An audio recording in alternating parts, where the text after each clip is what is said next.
Hi, Paul. Hope you're doing well. Just wanted to send you a couple of videos from your lesson the other day. On the left here, I have your swing before we started working together. I'm going to go ahead and play that one through for you so you can kind of see what that motion looked like.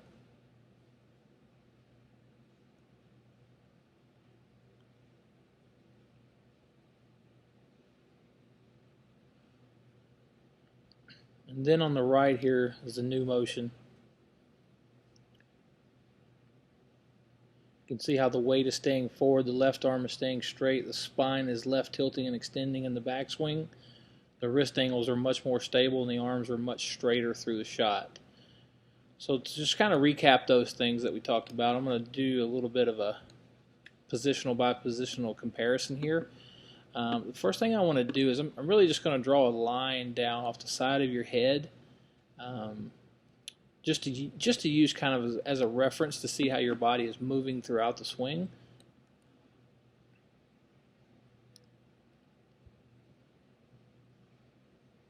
There we go. So on the left here, the first thing I notice is that, you've got your left foot flared out quite a bit, but the right foot is pretty squared off. So that was one of the things that we fixed there as you compare the positions on the right. Also, we got a little bit more of your weight forward to help you maintain the low point of your swing. You can see that's by just gently bumping your, bumping your left hip a little, an inch or two toward the target here. As we move to the top of your swing, overall this move is not a bad move. One thing that we talked about that I didn't like was a little bit of the lifting of the arms off of the body and bending, and the bending of the left arm radius there, which caused your swing to get a little bit longer and made it a little more difficult to control the low point of your golf swing.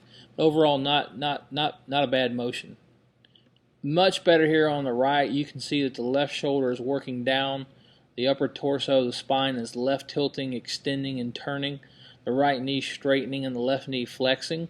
Left arm radius maintaining a much straighter condition there. So much better position here on the right. One of the things that I noticed about your before swing here, and it's something that we're going to need to continue to work on, is when you started down to change your direction, your upper axis, the center of your shoulders, moved tremendously forward on the downswing.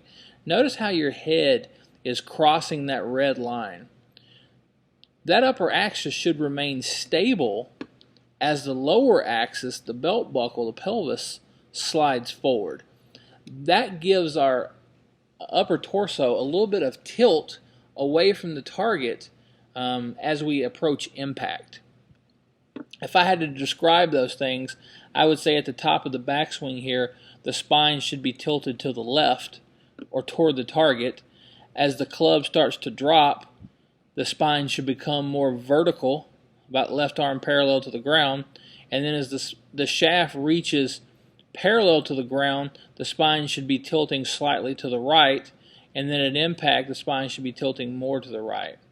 Well, you'll notice that you've released your wrist angles way too soon. The shaft, you've thrown away the wrist angles, and your shaft is perfectly in line with your left forearm here, and that condition shouldn't happen until well past impact here. The reason for that is because your upper axis, the center of your chest, the center of your sternum, if I put a little dot there right now,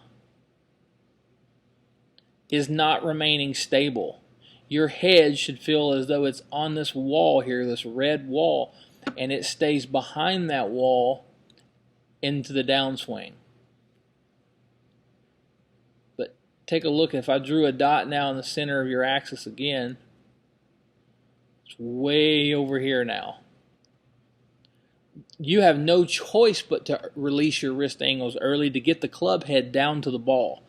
So on the right here, again, you can see it's a little bit better, but we're still forward of that wall. So the upper axis is moving too far forward. So what I want you to do is I want you to feel as though, this red line that I have drawn down alongside your head there, I want you to get into a door frame in your house and put the left side of your head against that door frame and practice making downswings where that door frame is holding your head into position, and it's not letting this upper axis, again on the right here, I'll draw a little yellow circle here, it's not letting that axis move forward in the downswing. Okay, only the lower axis should move forward. That's going to help you maintain those wrist angles. But overall, really nice job. I love the way that in the very first lesson you learn the proper lower body action with the right knee straightening, the left knee flexing, the hips turned away from the target on a slanted angle. The right hip is now higher, is now higher than the left. Hips are on a slanted angle. Shoulders are on a slanted angle. You've kept your inclination. The spine and pelvis are now extending in the backswing. The lower body is pushing forward in the downswing. Wrist angles are much more stable here. We've got a little bit of forward shaft leaned impact and a nice flat left wrist. We can still improve, and we'll improve by stabilizing that your upper spine just a little bit. Nice straight arms into the finish. Much better golf swing overall here. So I hope this helps you. Again,